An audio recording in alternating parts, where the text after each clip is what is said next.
Certainly, Madam Chair. We have Mr. Koretz, Mr. Korian, and of course, the Chair of the committee present. You have a quorum. Thank you very much. I'm going to go ahead. I have 2 cards for public comment. If you haven't filled one out, I suggest you do that right now because we're going to take that up at the beginning of our meeting. Andrew, Raul, and Zach. Do you want to come? You want to come up? And you're just speaking in general public comments. You don't have anything on the agenda that you want to speak to, correct? That's correct. All right. So we're going to start with Andrew. Who's Raul? Okay. And Zach, you each have 1 minute. Go ahead. Okay. If I told you that removing $8 billion in domestic revenue from Los Angeles County was a good idea, would you buy it? That's exactly what we would be selling the voting population of Los Angeles if we voted yes on a 2,500-foot setback for oil and gas production. My family and I love Los Angeles. We love the city. We love the people. We just love being here. So when we think about what the future of Los Angeles would be if we started removing good-paying, family-building careers, we get a little bit nervous. Please make sure that you're thinking of a Los Angeles with a bright future when this setback comes to a vote. Vote no. Thank you. Next speaker. The great architect Frank Lloyd Wright said that if the world were to be tipped on its side, everything loose will land on Los Angeles. As an Angelino, we have the responsibility to set the trend for not only world politics, fashion, but economics. We all have lived through hard times. We can all recall when it was hard to find a job. How did it feel, the uneasiness, knowing that paying the rent, filling the fridge, and just getting to a job interview was going to be so difficult? Agreeing on a 2,500-foot setback would put over 100,000 people in that position. Please help stabilize our economy and keep Los Angeles a healthy, thriving metropolitan hub for all citizens, including oil and gas workers. Vote no on the 2,500-foot setback. Thank you. Next speaker. 2 million barrels of refined crude oil are produced daily in California and refineries to consumers in California and the surrounding states. 41 million gallons of gasoline produced from these barrels daily. 37% of the state refined crude oil production is in California, as you know. We in Los Angeles pride ourselves in being able to produce our own fuel. And I really just hope that you vote no on this 2,500 setback. Thank you. Thank you, gentlemen. Next speaker is Alexandra Nagy. Are you here? Yeah, number 5, correct. Well, you filled out number 5, but you also have general public comments, so both. Go ahead. Come on up. So you don't want to speak on item 5? So you want to speak on both general public comment and item number 5? So not general public comment. Okay, so come on up. Item number 5. I just need to clear up for the record what you want to speak on. So just 5, no general public comment. Correct? Okay. Item number 5, go ahead.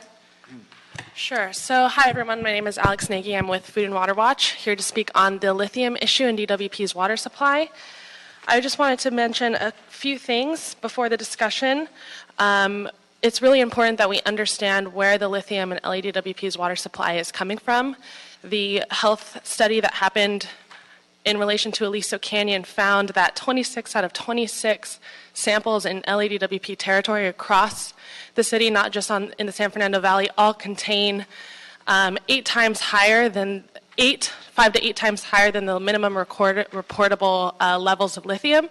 There was a recent study done in Denmark that came out in August 2017 that said that lithium does have health effects in the water.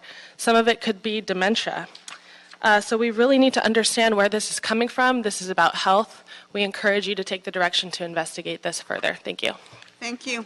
Are there any other speakers? Okay, that concludes general public comment and public comment for all items. Members, if I can direct you to the agenda, I'd like to take items 1 and 2 on consent. Is there any objection? Seeing none, that will be the order. Item number 3, does anybody have any questions on item number 3? If not, I'd like to go ahead and note and file that item. Okay, thank you. And I'd like to take items 4, 5, and 6 together. Does anybody have any questions on those? Yes. Mr. Koretz, which one would you like to discuss? You'd like to discuss 4 and 5, okay. Anybody here from the departments to answer Mr. Corretz's questions? You want to come to the table, please? Please identify yourselves. Mukhlis Buyan, Assistant Director of Planning and Development, Power Planning and Development. Okay. Good afternoon. Yamin Nani. I'm the manager of Solar Programs Development for the Department of Water and Power Planning Division. Albert Gastelum, Director of Water Quality, LADWP. Very well. Mr. Koretz? Yeah, on 4, just a really short question. I think it's great that we're doing what we're doing at LAPD facilities. I'm just wondering if we are doing anything similar across all the rest of city facilities. Sure, yes. We've had an ongoing utility-built solar program since 2009 and even beyond that. Currently, we're investigating doing similar projects at the Department of Recreation and Parks. We're working with their liaison as well as City Council and Mayor staff to investigate the feasibility of doing projects at Recs and Parks as well. And we have identified a list of sites at General Services Department, which we're also investigating currently. Well, I'd certainly like to see this go forward, and of course, I'm sure we'll approve it, but I wonder if we could ask for you to report back on the feasibility of doing the same thing at all appropriate city sites. We'll definitely work on that. Thank you, Mr. Koretz. Did you have another question? Oh, a bigger question on item 5, which was partially addressed by the speaker. We obviously know that a huge volume of gas, methane gas, was released at Aliso Canyon, over 200 times the amount of the Gulf oil spill in 2010 by metric tons. And my concern is that the lithium in the water, while it may have nothing to do with Aliso Canyon, perhaps inadvertently we discovered that there's a very large amount across the city, probably larger than average in my district. I know reportable amounts of any substance in the water is required to be reported by the EPA. If it's a concentration higher than 10 micrograms per liter. And I think the average was around 50 micrograms. In my district, it's 70 micrograms. And there seems to be a possible connection between lithium in the water and dementia. So I'd like to ask for a report back on where the lithium might be coming from and which water sources are unique to Los Angeles that might be a source, and whether natural gas might be a potential source of styrene, uranium, lithium, and other chemicals, and whether mitigations are being taken to reduce emissions from the gas facilities into our water. So if we're able to look at all those issues and report back, I would appreciate that if it were added to item number 5. Sure, we can go ahead and add the report back.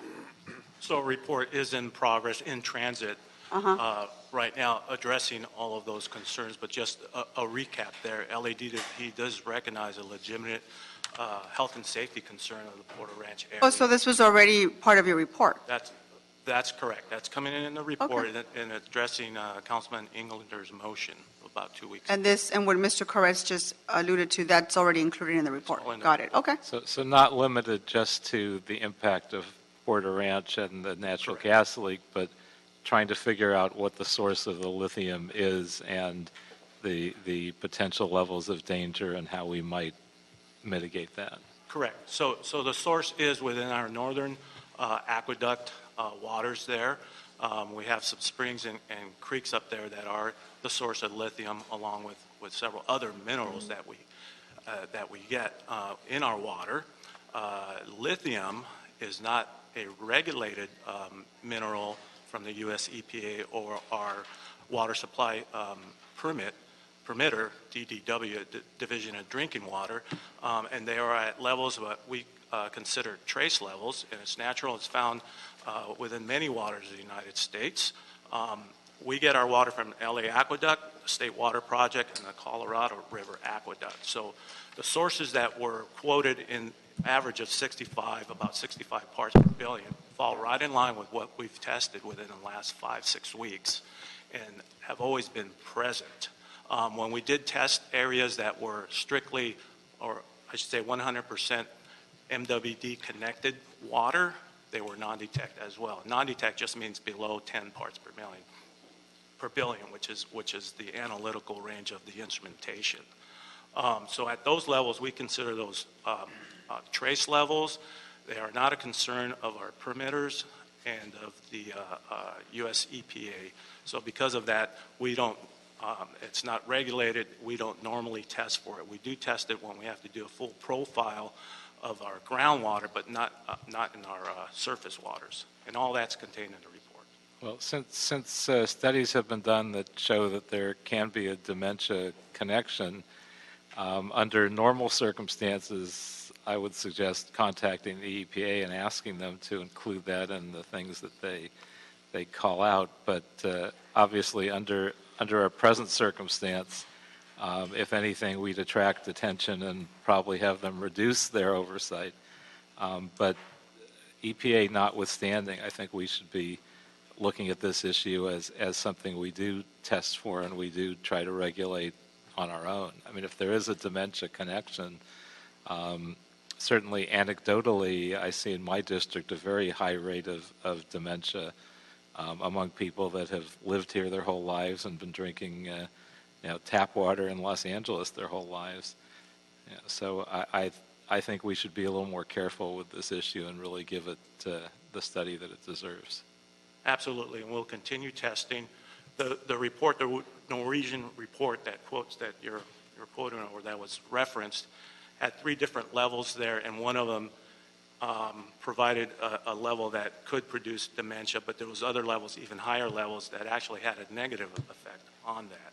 And all these are well below what they call the therapeutic levels for patients with bipolar disease, and those are like hundreds of times higher than anything we have. All right, thank you. Do you have any other questions? No, that's it. Mr. Kokorian? Yeah, on item number 4, please, Madam Chair. There will be a feasibility report coming back, but just in anticipation of that, with regard to police facilities specifically, most of our stations, I think, have already completed or are in the process of completing electrical upgrades in order to accommodate the body-worn camera charging stations. Is that correct? Yeah, that's correct. Has that project been done? Are all stations upgraded at this point? Not all stations, but we have an dedicated EV team that is working with LAPD on that, and we can report on the status of that if you'd like as well. But they are working very closely with them on ensuring that adequate capacity for EV charging is available from DWP services. So there's the EV charging, but there's also the body-worn camera charging that has to happen for 3 shifts within the station, which draws a lot of load as well. And so now that those upgrades are being done or will be completed soon, it seems to me that this idea of the solar shade structure affords a couple of opportunities. One is to reduce that part of their demand curve for the charging, but also there's the possibility of being able to add power to the grid as well, because that pipeline is expanded now. Yeah. So if that's going to be an opportunity, well, actually in either side of that, whether it's in demand reduction or in providing power to the grid, I'd like to have as part of the feasibility report a discussion of how that affects, what budgetary impacts that has for the department on reducing its power costs, or the possibility of recapturing some of that through sale back to the grid. Yeah, we definitely report on that, no problem. Great, thank you. Any other further questions? Can see none, I'm going to go ahead and move that we approve items 4, 5, and 6. Are there any objections? Seeing none, that will be the order. And that concludes our meeting. Our meeting is adjourned. Thank you. Okay.